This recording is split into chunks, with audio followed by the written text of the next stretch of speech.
오늘은 그리스도인이 꼭 알아야 할 12가지 중 8번째 시간으로 교회, 성도의 교제와 예배에 대해서 알아가는 시간을 갖도록 하겠습니다.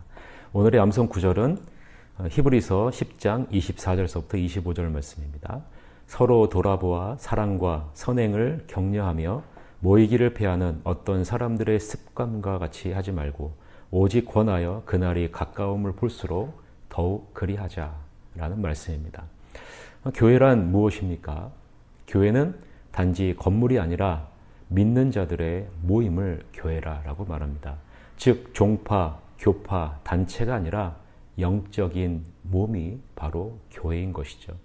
더불어 교회는 단순한 조직체가 아니라 신자들의 교제로 이루어지는 역동적인 공동체가 바로 교회입니다. 그렇기 때문에 교회에서는 영적인 것을 말해야 돼요. 육적인 것을 말하는 것이 교회가 아니라라는 사실입니다. 골로새서 1장 18절과 에베소서 5장 23절을 보면 이런 말씀이 나옵니다. 그는 몸인 교회의 머리시라. 그가 근본이시요 죽은 자들 가운데서 먼저 나신 이시니 이는 친히 만물의 으뜸이 되려 하심이라 라고 말합니다. 하나님은 자신이 교회에서 어떤 위치에 있는지를 분명하게 말씀합니다. 교회가 바로 그리스도의 몸이다 라고 분명하게 얘기합니다. 자신의 머리라 라고 말을 하시죠. 에베소서 5장 23절에 보면 이는 남편이 아내의 머리됨이 그리스도께서 교회의 머리됨과 같음이니 그가 바로 몸의 구주시니라 라고 말합니다. 즉 교회는 그리스도의 몸이라 라고 분명하게 묘사하고 있는 것이죠. 그리스도는 교회를 사기 위해 어떠한 값을 지불하셨습니까? 우리가 잘 알고 있듯이 사도행전 20장 28절에 보면 자기의 몸을 아낌없이 우리를 위해 내어놓으셨죠. 즉 자기의 피로 사신 것이 바로 교회라는 그런 것이죠. 그리스도의 몸, 즉 교회의 지체가 되기 위해서 우리는 어떻게 해야 할까요? 골로새서 3장 15절에 보면 그리스도의 평강이 너의 마음을 주장하게 하라 라고 말합니다. 여러분, 단지 우리가 가만히 있는다고 해서 그런 지체로서의 그런 은혜를 누리는 것이 아니라 그리스도의 평강이 나의 마음을 주장하도록 우리가 끊임없이 노력해야 된다라고 말씀하고 있는 거예요. 또한 고린도전서 12장 13절에 보면 우리가 유대인이나 헬라인이나 종이나 자유인이나 다 한 성령으로 세례를 받아 한 몸이 되었고 또 다 한 성령을 마시게 하셨느니라 라고 말합니다.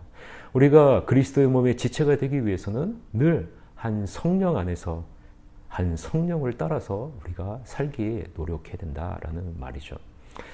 이러한 교회는 지역교회로 시작을 했습니다. 신약은 예수 그리스도를 믿는 사람들이 그리스도를 예배하고 성경을 배우고 서로 도와주고 기도하고 전도하기 위해 어떻게 작은 그룹으로 모였는지를 기록하고 있죠. 지역교회의 예를 한번 보세요. 지역교회의 신자들은 교회가 건물을 갖기 이전에 어디서 모였습니까?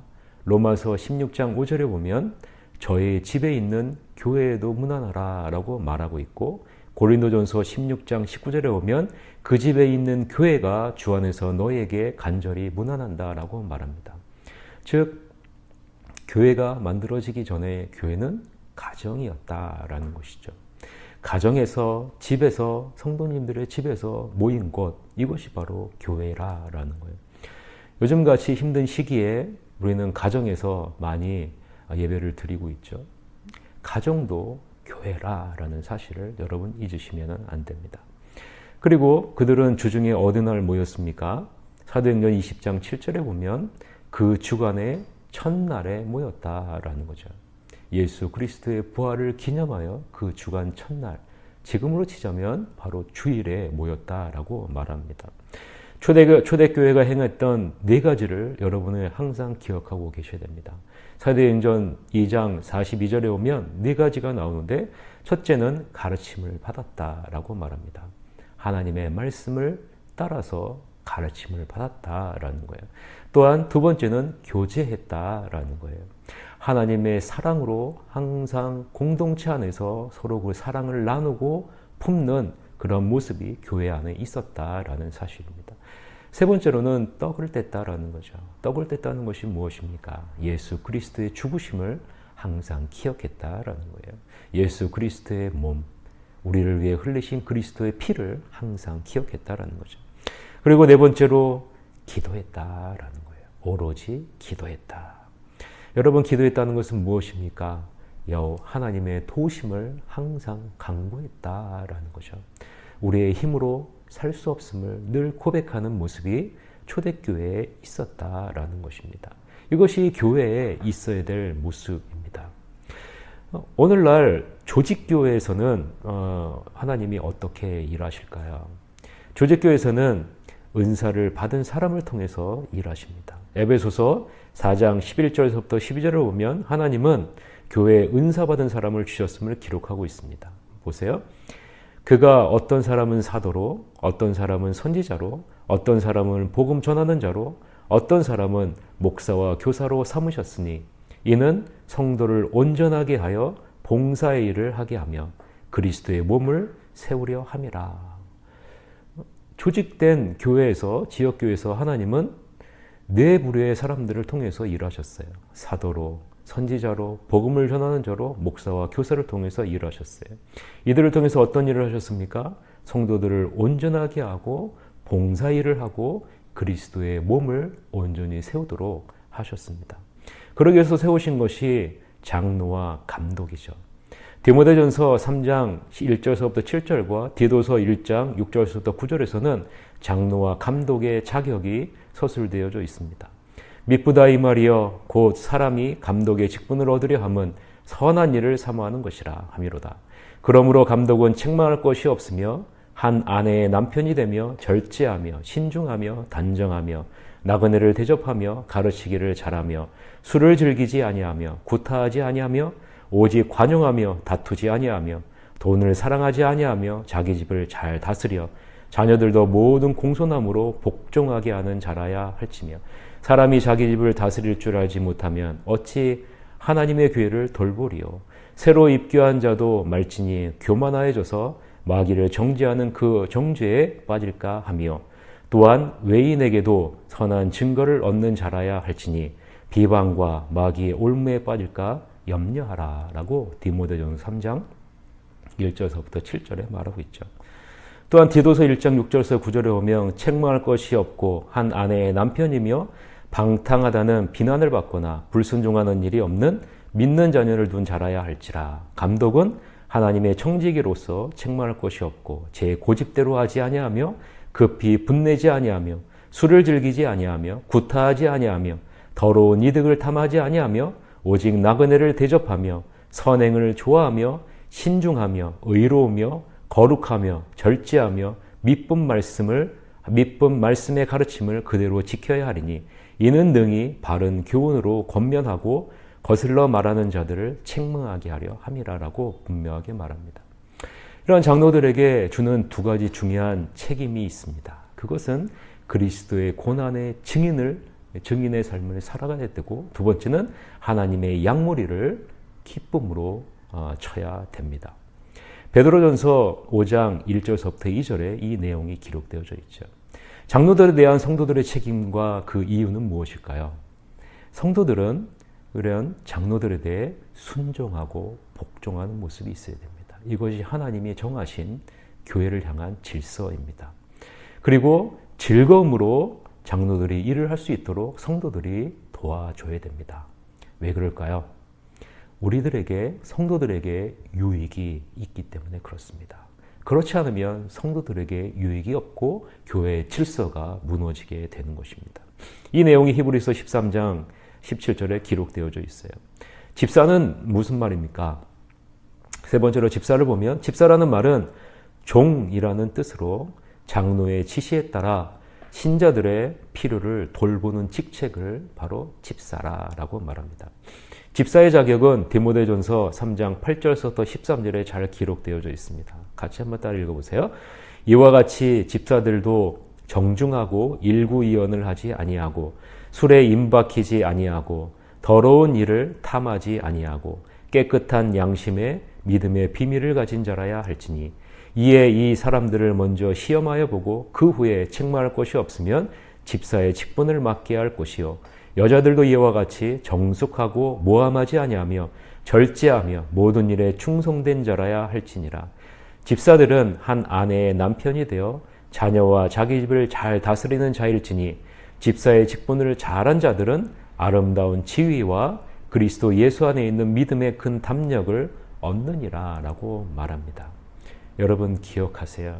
깨끗한 양심, 믿음의 비밀을 가진 자, 정숙하고 남의 일에 대해서 모함하면 안 돼요. 그리고 절제해야 됩니다. 그리고 집을 잘 다스려야 됩니다. 이것이 바로 집사의 모습입니다. 또한 여러 몸의 지체들이 있죠. 히브리서 10장 25절에 보면 신자들에게 무엇을 게을리하지 말라고 얘기합니까? 회 모이기를 게을리하지 말라라고 말합니다. 수시로 교회에서 모임을 갖기를 노력해라 라고 말을 하고 있는 거죠. 히브리서 13장 7절은 하나님의 말씀을 가르친 사람에 대해 이야기하는 동시에 우리가 해야 할 일을 말하고 있습니다. 그것이 무엇일까요? 보면요. 하나님의 말씀을 너희에게 일러주고 너희를 인도하는 자들을 생각하며 그들의 행실의 결말을 주의하여 보고 그들의 믿음을 본받으라 라고 말합니다. 여러분 기억하세요. 목사라고 무조건 맹신하면 안 된다라는 거예요. 여러분에게 세워진 목자라고 무조건 맹신하면 안 돼요. 지도자라고 무조건 맹신하면 안 된다라는 거예요. 이 사람의 행실을 보라라는 거예요. 그리고 이 사람이 어떤 열매를 맺고 있는지를 보라는 거예요. 그것을 주의하여 보라는 거예요. 그리고 그 믿음을 본받으라라고 얘기하고 있는 거예요. 성령의 인도하심을 받고 있는지 자기 자신의 사욕을 채우고 있는지 이것을 여러분이 봐야 되는 거예요. 그러기 위해서는 말씀을 봐야 돼요. 말씀을 봐야지 그것을 분별할 수 있는 것이죠. 이런 분별력을 성도들이 갖고 있어야 되는 거예요. 분별력이 없으면 맹신하게 되는 거예요. 그냥 쫓아가게 되는 거예요. 수많은 이단들이 바로 그렇게 되어져 있죠. 그러면 여러분들은 말씀의 분별력을 갖고 성령의 인도하심을 따라 가고 있는지 아닌지 이것을 본받아야 됩니다. 당신은 몸의 지체인 다른 사람들을 어떻게 대해야 합니까? 고린도전서 12장 25절 보면 서로 같이 돌아봐야 된다라고 말합니다. 다섯 번째로 설교하면서 가르치는 사람들을 어떻게 대해야 될까요? 설교하며 가르치는 사람들이 복음으로 말미암아 살 수 있도록 성도들은 열심히 도와야 된다라고 고린도전서 9장 14절에 말하고 있고 갈라디아서 6장 6절에서 보면 가르침을 받는 자는 말씀을 가르치는 자와 모든 좋은 것을 함께 하라라고 사도 바울이 권면하고 있습니다. 교제에 대해서 우리 살펴보도록 하겠습니다. 성경은 그리스도의 몸 안의 교제를 코이노니아라는 헬라어로서 설명합니다. 이 단어는 공통된 목적의 다른 사람과 함께 참여함을 의미하는 단어입니다. 이에 상응하는 라틴어로 커뮤니온으로 이것은 연합을 의미해요.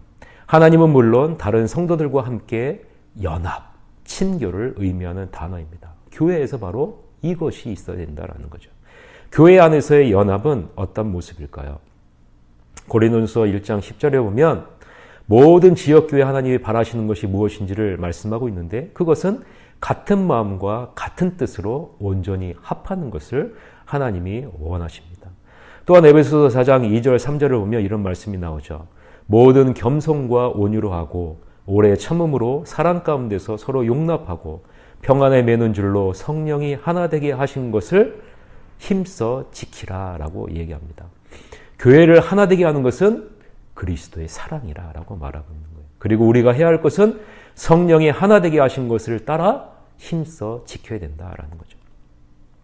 빌립보서 2장 1절부터 4절을 보면 몸의 연합을 위해 우리들이 명심해야 될 중요한 사실을 말씀하고 있습니다. 그것이 무엇일까요? 한번 따라해 보세요. 각각 자기보다 남을 낮게 여기라. 여러분 이건 중요한 거예요. 각각 자기보다 남을 낮게 여기라. 이것이 몸의 연합을 위해서 모든 성도들이 꼭 해야 할 일이라고 말하고 있는 것입니다. 하나님과 다른 성도들과의 교제 측면에서 보면 성경은 성도가 다음의 대상들과 교제를 누린다라고 분명하게 언급하고 있습니다. 첫째는 성부 하나님과 성자 하나님과 우리가 교제하고 있다라고 말하고 있죠. 요한일서 1장 3절에 보면 이렇게 나오죠. 우리가 보고 들은 바를 너희에게도 전함은 너희로 우리와 사귐이 있게 하려 함이니 우리의 사귐은 아버지와 그의 아들 예수 그리스도와 더불어 누림이라 라고 분명하게 말합니다. 또한 성령 하나님과의 그런 사귐도 있다라고 고린도후서 13장 13절에 말하죠. 주 예수 그리스도의 은혜와 하나님의 사랑과 성령의 교통하심이 너희 무리와 함께 있을지어다 라고 말합니다. 또한 신자들끼리도 사귐이 있다라고 요한일서 1장 7절에 말합니다. 그가 빛 가운데 계신 것 같이 우리도 빛 가운데 행하면 우리가 서로 사귐이 있고 그 아들 예수의 피가 우리를 모든 죄에서 깨끗하게 하실 것이라 라고 말합니다. 그러나 여러분, 성도가 진정한 교제가 불가능한 대상이 있습니다. 성도가 진정한 교제가 불가능한 대상이 있어요. 그것은 믿지 않는 자입니다. 고린도후서 6장 14절 15절을 보면 너희는 믿지 않는 자와 멍에를 함께 매지 말라. 의와 불법이 어찌 함께하며 빛과 어둠이 어찌 사귀며 그리스도와 베리알이 어찌 조화되며 믿는 자와 믿지 않는 자가 어찌 상관하며 라고 말합니다. 여러분, 여기 나오는 베리알이라는 것은 가치 없고 불량스러운 자, 신약에서는 사탄을 상징하는 의미하는 단어입니다. 여러분, 그리스도와 사탄 함께할 수 없죠. 마찬가지로 예수 그리스도의 피로 말미암아 살아난 자와 죄로 말미암아 죽어있는 자가 함께할 수 없는 거예요. 함께 멍에를 매지 말라는 것은 함께 그리스도의 선한 일을, 십자가의 의를 이루는 일을 이룰 수 없다라는 그런 말입니다.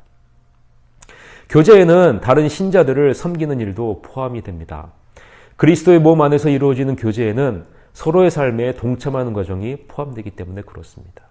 그리스도인들이 서로 섬겨야 할 부분은 어떤 것이 있을까요? 로마서 14장 19절에 보면 화평의 일을 하는 것, 서로 덕을 세우는 것이 바로 동참하는 것이다. 그리스도의 몸을 이루는 것에 동참하는 것이다 라고 말합니다. 갈라디아서 5장 13절에 보면 오직 사랑으로 서로 종노릇 하는 것이 서로 그리스도의 몸 안에서 교제하는 것을 말합니다. 갈라디아서 6장 2절에 보면 서로 짐으로 말미암아서 이러한 교제의 부분을 담당할 수 있어요. 야고보서 5장 16절에 보면 서로 기도함으로 그리스도의 몸 안에서 이루어지는 교제를 우리는 동참할 수 있다라고 말합니다. 자, 기억하세요. 화평의 일, 서로 덕을 세우는 일, 사랑으로 서로 종노릇하는 일, 서로 짐을 지는 일, 서로 기도하는 일을 통해서 우리는 서로의 삶에 그리스도의 몸 안에서 하나됨의 동참을 이룰 수 있다라는 것이죠. 하나님과 성도들을 섬기게 하기 위해 하나님이 우리에게 주신 것이 무엇일까요? 그것이 바로 은사입니다. 여러분, 우리에게 성도를 섬기게 하기 위해서 주신 것이 무엇이라고요? 그것은 은사입니다. 나 자신을 주장하기 위해서 준 것이 아니라라는 거예요. 자, 예배에 대해서 한번 살펴봅시다. 예배는 영어 단어 worship입니다. 본래 예배는 어떤 사람이나 사물의 가치를 인정한다라는 뜻을 가진 worship에서 변형된 말입니다. 다시 말해서 우리는 하나님이 어떤 분이신지에 대하여 하나님께 영광을 돌림으로써 예배하는 것이다 라는 거예요. 하나님이 얼마나 가치 있으신 분이신지를 고백하는 것, 이것이 바로 예배라라는 것이죠. 예배는 하나님의 인격, 본질, 속성, 사역을 인정하는 행위로 이는 감사와 경배와 찬양과 헌신을 하나님께 드리는 과정으로 이루어집니다. 하나님은 진정으로 예배하는 자를 찾으세요. 어떻게 예배드려야 될까요? 요한복음 4장 23절 24절 보면 영과 진리로 드려라 라고 말합니다. 영이라는 것은 성령의 인도하심을 따라서 드리라라는 거예요. 그리고 진리라는 것은 말씀이죠. 여러분, 말씀을 따라 성령의 인도하심을 따라 주어지는 말씀으로 우리가 예배를 드릴 때 그 예배가 하나님 보시기에 합당한 예배가 된다라는 거예요. 그럴 때 우리는 합당한 예배자의 삶을 살 수 있다는 거죠. 하나님께 진정으로 예배를 드리려 한다면 우리는 하나님의 속성과 행하심에 대해 반드시 알아야 돼요. 우리가 하나님께 예배드리는 이유는 오직 하나님만이 최고의 헌신을 받기에 합당하신 분이시기 때문에 그런 것이죠. 자, 요한복음 4장 10절부터 11절을 한번 보세요. 보면 24 장로들이 보좌에 앉으신 이 앞에 엎드려 세세토록 살아계시는 이에게 경배하고 자기의 관을 보좌 앞에 드리며 이르되 우리 주 하나님이여 영광과 존귀와 권능을 받으시는 것이 합당하오니 주께서 만물을 지으신지라 만물이 주의 뜻대로 있었고 또 지으심을 받았나이다. 하나님은 우리의 무엇을 받기에 합당하세요? 영광과 존귀와 권능을 받기에 합당하십니다. 그 이유가 무엇일까요? 만물이 주의 뜻대로 있었고 또 지으심을 받았기 때문에 그렇죠. 그렇기 때문에 찬양은 예배의 일부분이에요. 하나님을 찬양해야 됩니다. 그래서 시편 기자는 주를 노래하며 노래하리이다 라고 얘기를 해요. 또한 경배도 예배의 일부분이죠. 모세는 하나님께 예배할 때 어떤 모습으로 예배했어요? 출애굽기 34장 8절에 보니까 모세가 급히 땅에 엎드려 경배하는 모습으로 예배를 드렸습니다. 마지막으로 우리 다 같이 시편 95편 1절에서부터 6절을 같이 읽어보겠습니다. 오라 우리가 여호와께 노래하며 우리의 구원의 반석을 향하여 즐거이 외치자. 우리가 감사함으로 그 앞에 나아가며 시를 지어 즐거이 그를 노래하자. 여호와는 크신 하나님이시요 모든 신들보다 크신 왕이시기 때문이로다. 땅의 깊은 곳이 그의 손안에 있으며 산들의 높은 곳도 그의 것이로다. 바다도 그의 것이라. 그가 만드셨고 육지도 그의 손이 지으셨도다. 오라 우리가 굽혀 경배하며 우리를 지으신 여호와 앞에 무릎을 꿇자. 여러분 우리가 예배 드려야 하는 이유가 바로 여기에 있습니다. 적용입니다. 당신은 그리스도의 몸 The body of Christ의 지체입니까? 그리스도 몸의 지체입니까? 당신은 지역교회의 지체입니까? 새하늘교회의 지체입니까? 오늘 배운 내용을 토대로 여러분 자신이 어떻게 예배를 개선해야 될까? 여러분이 스스로 적어보시고 개선하시길 바랍니다. 다음 시간에는 구과 은사에 대해서 하나님이 주신 영적인 은사에 대해서 알아보는 시간을 갖도록 하겠습니다. 부록으로 교회의 의식, 세례와 성찬의 내용을 담아서 드립니다. 이 내용을 보시고 세례와 성찬의 의미를 다시 한번 되새기며 주님의 죽으심을 다시 한번 묵상하신 여러분이 되시기를 바랍니다. 다음 시간에 뵙겠습니다.